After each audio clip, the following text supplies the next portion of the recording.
साल 18 जून 2023 दोस्तों 5 लोग टाइटैन नामी सबमर्सिबल में बैठ के टाइटैनिक के रिक को देखने जाते हैं। ये एक एक्सपेंसिव फॉर्म ऑफ टूरिज्म है जिसमें हर बंदे ने तकरीबन $2,50,000 दिए हैं और ये रिक 3,810 मीटर डेप्थ में है अटलांटिक ओशन की। बाय द वे ये जिस सवारी में जाते हैं वो उसका नाम है टाइटैन सबमर्सिबल। ये एक सबमर्सिबल है और सबमर्सिबल और सबमरीन में क्या फ़र्क होता है। सबमर्सिबल खुद से खुद ड्राइव नहीं करती, ये कंट्रोल होती है एक रिमोट कंट्रोलर से। ये पानी के ज़्यादा डेप्थ में जाती है एज़ कम्पेयर टू सबमरीन और ये कनेक्ट होती है एक और बड़ी शिप से जो कि पानी के सरफेस पे रह के इसे गाइड करती है, इसकी लोकेशन को डिटेक्ट करती है। और हमारे केस में वो बड़ी शिप जो कि पानी के सरफेस पे थी उसका नाम था पोलार प्रिंस और ये टाइटैन नामी सबमर्सिबल उसी पोलार प्रिंस शिप से कंट्रोल हो रही थी। लेकिन एक सबमरीन खुद से पावर जनरेट करती है, वो खुद से पानी में आ जा सकती है, वो खुद से ड्राइव करती है, लेकिन एक जो सबमर्सिबल होती है वो ऐसा नहीं कर सकती। तो दोस्तों होता ये है कि ये टाइटैन सबमर्सिबल हर 15 मिनट में एक इस पोलार प्रिंस जो कि ऊपर सरफेस पे खड़ी शिप थी उसे हर 15 मिनट में एक मैसेज देती थी अपनी लोकेशन के हवाले से। एग्जैक्ट 1:45 पर ये टाइटैन सबमर्सिबल पोलार प्रिंस से अपना कांटेक्ट खो देती है।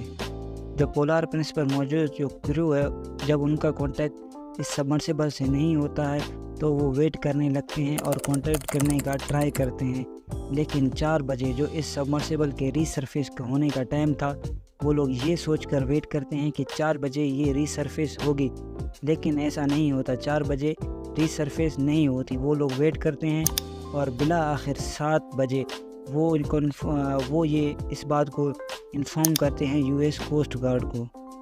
बाय द वे अगर अपनी स्टोरी को आगे प्रोसीड करने से पहले मैं आपको कुछ चीज़ों के बारे में बताना चाहता हूँ। पहले तो ये टाइटैन सबमर्सिबल, इसके कुछ फीचर्स और इसके अलावा इसमें मौजूद पैसेंजर्स के बारे में और इसके साथ साथ एक चार्ट जो कि आपको बताएगा कि ये टाइटैनिक का रिक कितनी पानी की डेप्थ में है।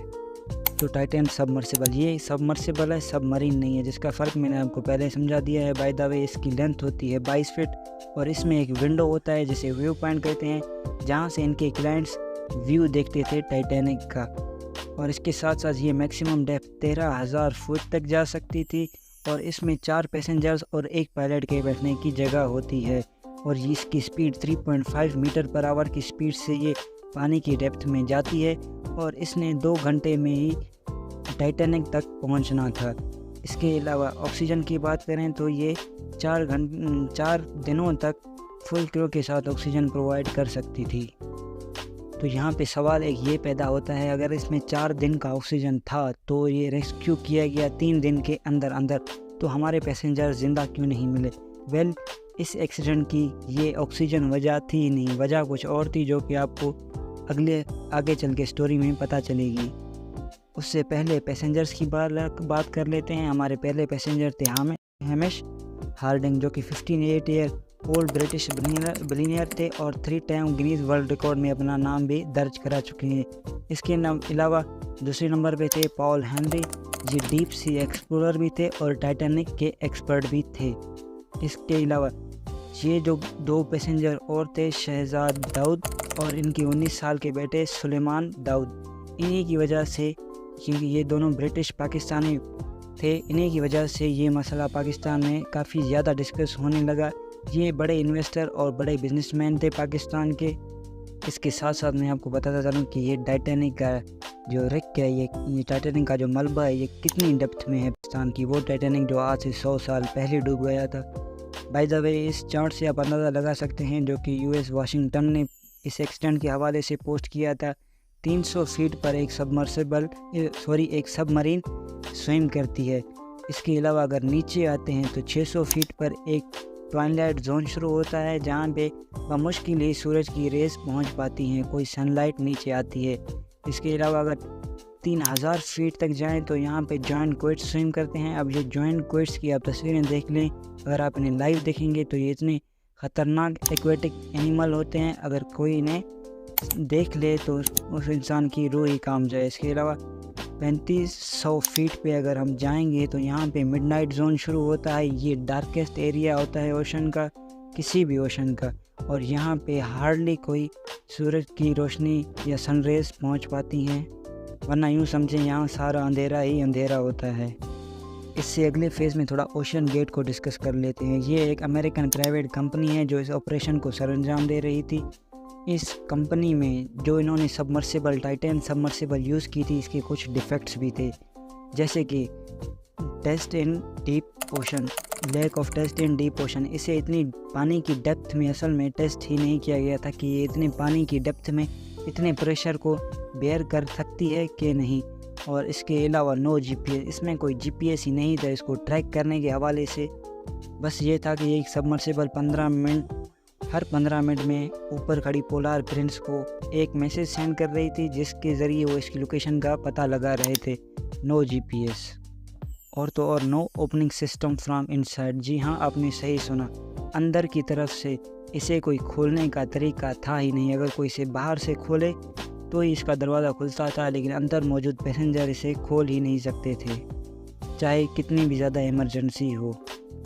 तो दोस्तों ठीक 7 बजे जब ये पोलार प्रिंस ये इन्फॉर्म करता है यूएस कोस्ट गार्ड को कि एक सबमर्सिबल खो गई है, तो दोस्तों यहाँ पे शुरू होती है रेस अगेंस्ट टाइम। और यहाँ पे शुरुआत होती है एक मल्टी नेशनल सर्चिंग ऑपरेशन की। इसके साथ साथ पूरी दुनिया का मल्टीमीडिया इस मसले को कवर कर रहा होता है।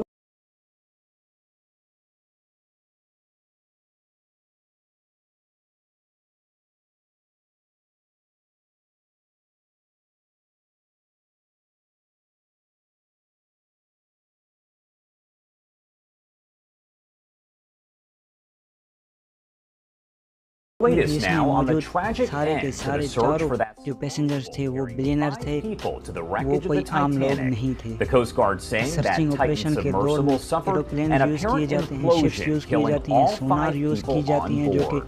We're now पानी के getting a डेप्थ look में at डिटेक्ट करने how के that लिए implosion यूज़ होते हैं। happened. इसके साथ Ashley साथ Rodriguez with our vehicles Fox का 5 भी New यूज़ York किया team जाता has है, been जो covering कि this. पानी में ज़्यादा से ज़्यादा डेप्थ में जाकर यहाँ हर चीज़ को डिटेक्ट कर रही थी।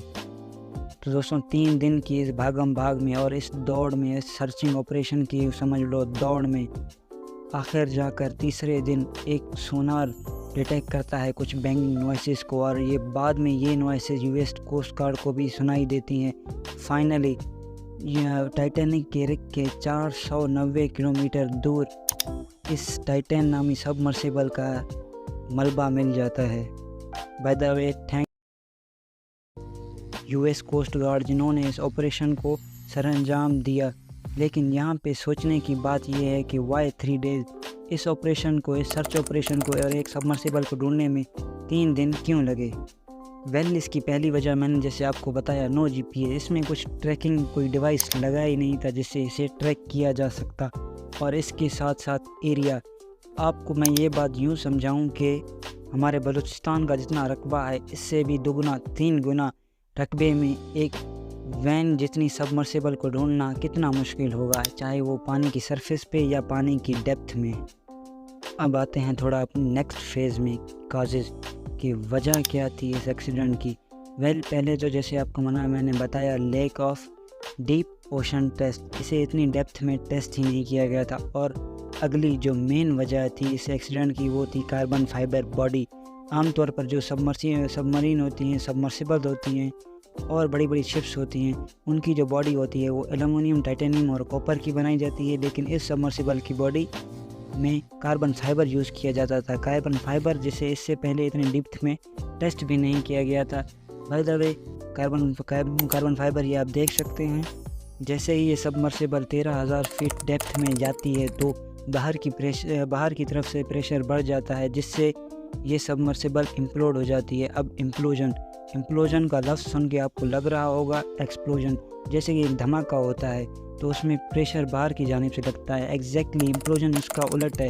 जब बाहर प्रेशर ज़्यादा बढ़ता है तो प्रेशर अंदर की तरफ लगती है, फोर्स अंदर की तरफ लगती है, जिससे वो ऑब्जेक्ट श्रिंक होकर रह जाता है। इसे इम्प्लोजन कहते हैं। और अगर एक्सपर्ट्स की बात माने तो इस टाइटैन सबमर्सिबल को नैनो सेकंड का वक्त भी नहीं लगा इम्प्लोड होने में, यानी कि अंदर मौजूद पैसेंजर्स को पता तक नहीं चला, पलक झपक में उनकी जान निकल गई। अब हमारा अगला फेस है वार्निंग्स। क्या इस ओशन गेट कंपनी को वार्निंग्स मिली थी? जी हाँ, वार्निंग्स तो मिली थी। इसमें पहला नाम आता है रॉबर्ट बेलर्ट का। ये एक रिटायर्ड नेवी ऑफिसर हैं और एक प्रोफेसर हैं ओशनोग्राफर के यूनिवर्सिटी ऑफ आइसलैंड में।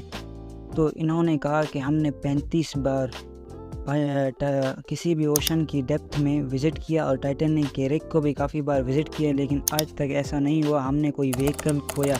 ये ऐसा पहली बार हुआ है कि कोई व्हीकल पानी में खो गई हो। इन्होंने ये कह के स्ट्रांगली क्रिटिसाइज़ किया ओशन गेट कंपनी को कि इस कंपनी ने टोटली सेफ्टी रेगुलेशंस को इग्नोर कर दिया, सेफ्टी को पीछे रख दिया, और इस बात का अंदाज़ा आपको होगा कि इनको सेफ्टी की कितनी परवाह थी। इसके अलावा दूसरे नंबर पे आता है जेम्स फ्रांसिस कैमरॉन का नाम। ये भी मशहूर मूवी टाइटैनिक और अवतार जैसी बड़ी मूवीज़ के डायरेक्टर रह चुके हैं, प्रोड्यूसर रह चुके हैं। इन्होंने भी स्ट्रांगली क्रिटिसाइज़ किया था ओशन गेट कंपनी को कि जो बॉडी तुम इसमें यूज़ कर रहे हो कार्बन फाइबर की, ये असल में पानी के इतने डेप्थ में और इतने प्रेशर को बेयर करने के काबिल ही नहीं। अब बातें हैं ओशन गेट के ओनर की तरफ। इनको सेफ्टी की कितनी परवाह थी, ये सेफ्टी को लेकर कितना सीरियस थे, इस बात का अंदाज़ा आप इससे लगा सकते हैं कि इन्होंने एक इंटरव्यू में कहा था, some point safety is a pure waste, if you want to be safe don't get out of your bed, don't do anything, don't get out of your car. इसके अलावा भी एक आप ईमेल देख सकते हैं जो कि इन्हें लिखी गई थी, जिसको BBC ने कवर किया है। अगर इसको पढ़ें तो इसमें कहा जा रहा है कि you are potentially placing yourself and your clients in danger in your race to Titanic. You are repeating his face again. Remember, she is unsinkable. इन्होंने कहा है कि आप ख़ुद को और ख़ुद के क्लाइंट्स की जान को ख़तरे में डाल रहे हैं। आप टाइटैनिक के तक पहुंचने के लिए उसके फ्रेज़ को दोबारा रिपीट कर रहे हैं। याद रखो, शी इज़ अनसिंकेबल। वो भी नाकाबिले डूबने की थी, वो भी कभी डूब नहीं सकती थी लेकिन डूबी। तो आज के लिए इतना ही, हमें इजाज़त दीजिए, मिलते हैं अगली वीडियो में।